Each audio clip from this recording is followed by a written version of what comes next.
नमस्कार। आज हम वितर्क के बारे में चर्चा करेंगे। इससे पहले हमने अष्टांग योग के प्रथम और द्वितीय अंग के रूप में यम और नियम की चर्चा की थी। पातंजलि योग सूत्र में बताया गया है कि जब योग साधना में, अष्टांग योग के साधना में इन यम और नियमों का पालन किया जाता है, इनका अनुसरण किया जाता है, इनको आत्मसात करने का प्रयास किया जाता है, तो इनके विरोधी भाव भी, इनके विपरीत भाव भी सामने आते हैं, जो साधक को साधना के मार्ग से विचलित करने का काम करते हैं, उसकी साधना में बाधा पहुंचाने का काम करते हैं। इन वितर्क का वर्णन महर्षि पतंजलि ने साधन पाद के सूत्र 33 और 34 में किया है। सूत्र 33 में महर्षि पतंजलि कहते हैं कि वितर्क बांधने प्रतिपक्ष भावना, अर्थात कि यम नियम आदि जो योग के अंग हैं, इनके पालन में, इनके अनुष्ठान में, इनके अनुसरण में करते समय इनके विरोधी भाव जो उत्पन्न होते हैं उनको वितर्क कहते हैं। और ये जो वितर्क हैं इनके प्रतिपक्षी भावना करनी चाहिए। प्रतिपक्षी भावना का अर्थ है कि जो ये भाव जैसे उत्पन्न हो रहे हैं उनके विपरीत भाव मन में ला करके इनसे बचने का उपाय करना चाहिए। मन की प्रकृति चंचल है, मन चंचल है क्योंकि वो त्रिगुणात्मक है, इसलिए किसी एक विषय पर जल्दी से टिक नहीं पाता। मन हमेशा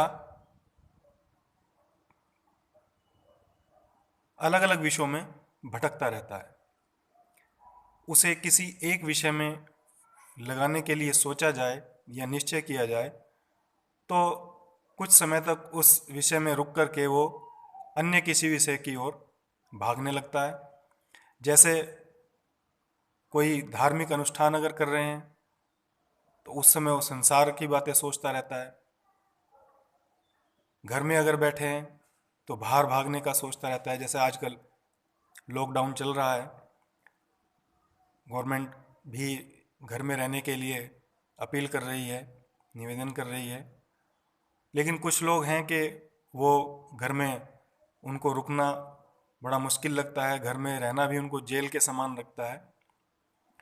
तो कहने का मतलब ये है कि जो भी मन को करने में लगाया जाए वो उसके विपरीत करने के लिए भागता है, क्योंकि उसकी प्रकृति है चंचलता। जैसे उपवास के समय,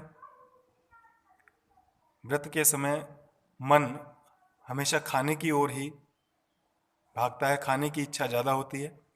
तो इस तरह से जो भी भाव इन यम और नियमों के अंतर्गत बताए गए हैं, इनके विरोधी भाव यानी इनके विपरीत कार्यों में, इनके विपरीत विचारों में मन दौड़ता है, भागता है। जैसे हिंसा करना, चोरी करना, झूठ बोलना, भोग वृत्ति में लिप्त रहना, ये सब इसके इन यम और नियमों के विरोधी भाव हैं, जिनसे यम और नियमों का पालन करने में बाधा उत्पन्न होती है। ये इन यम और नियमों के पालन करने में रुकावट उत्पन्न करते हैं, साधना में ये बाधा उत्पन्न करते हैं, इसीलिए इनको वितर्क कहा है। इन वितर्कों को दूर करने का उपाय करना चाहिए।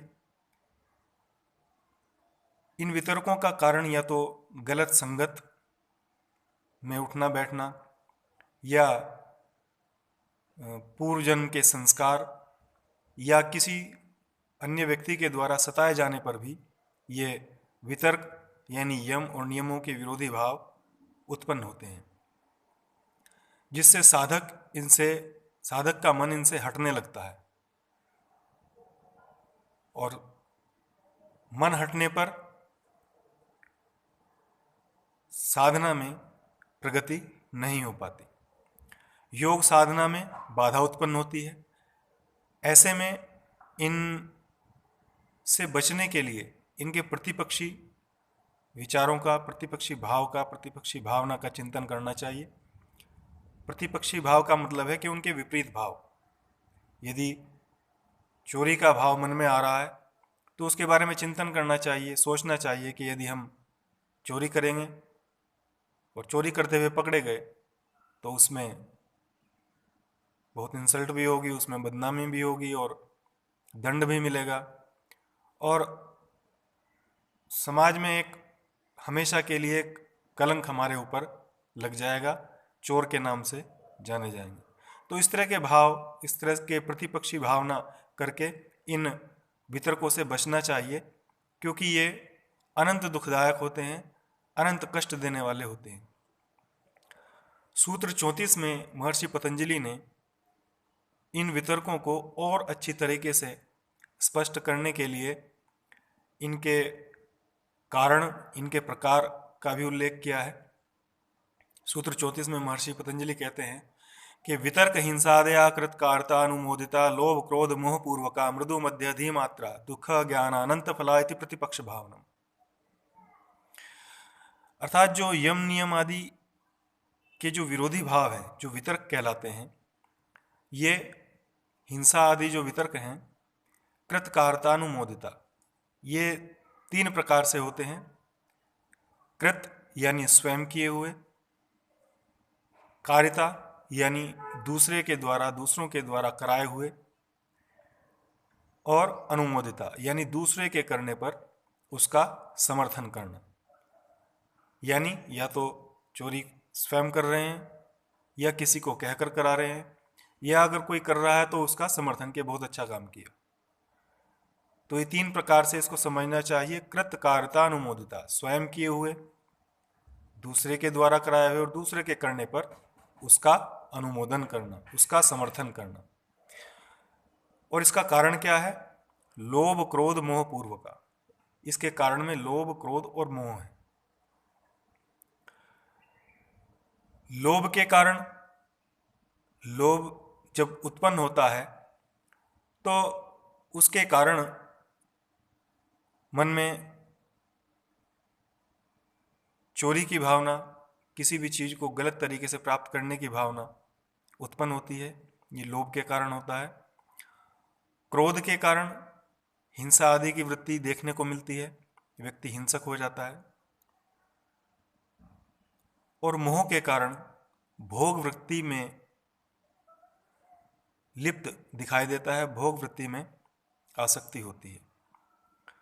तो ये जो जितने भी वितर्क हैं, इनके मूल में किसी न किसी रूप में लोभ, क्रोध और मोह है। लोभ क्रोध मोह पूर्व का। इनकी ये जो वितर्क हैं, इनकी 3 प्रकार की गति बताई गई है, 3 प्रकार की इनकी मात्रा यानी स्पीड बताई गई है।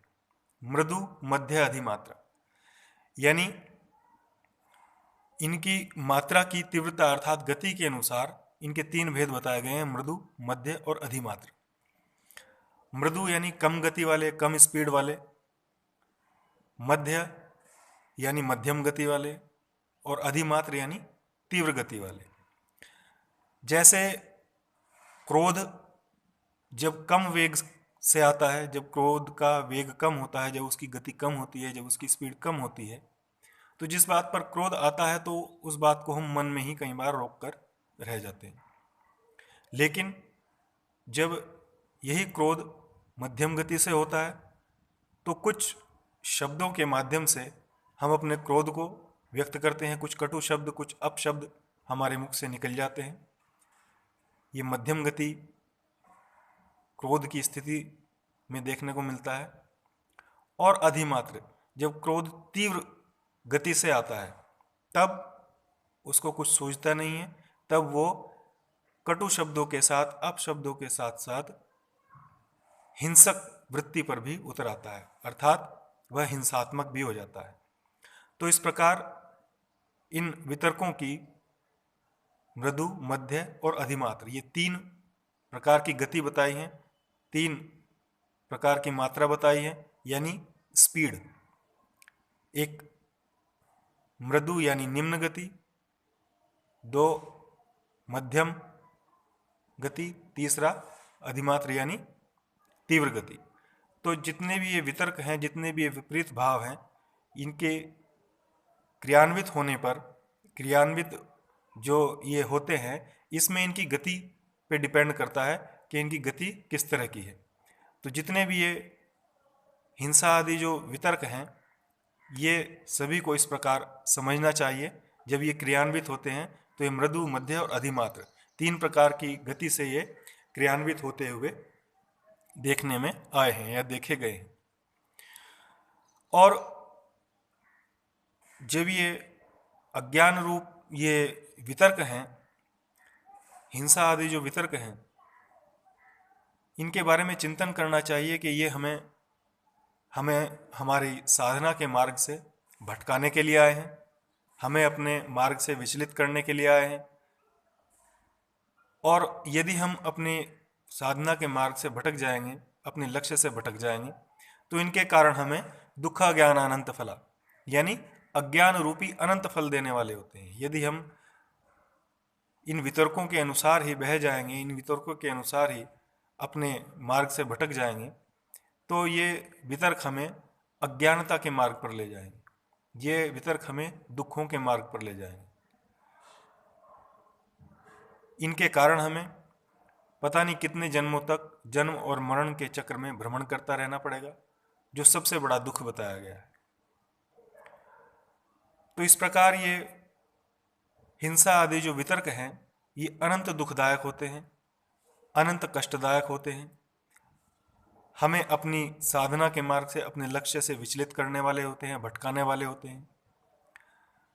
ऐसा मन में चिंतन करते हुए, ऐसा मन में भाव रखते हुए, श्रद्धापूर्वक, समर्पण के साथ, दृढ़ निश्चय के साथ इन यम और नियमों का पालन करना चाहिए, इनका अनुसरण करना चाहिए, इनको आत्मसात करना चाहिए और निरंतर साधना के मार्ग पर अग्रसर रहना चाहिए, अपने मार्ग से विचलित नहीं होना चाहिए। यही प्रतिपक्षी भावना है जो साधना के मार्ग पर हमें अग्रसर होने में सहायता प्रदान करती है। आशा है कि आज का ये व्याख्यान जो यम और नियमों के विपरीत भाव, जिनको वितर्क कहा है, उसके बारे में दिया गया, यह व्याख्यान आपके लिए लाभदायक सिद्ध होगा।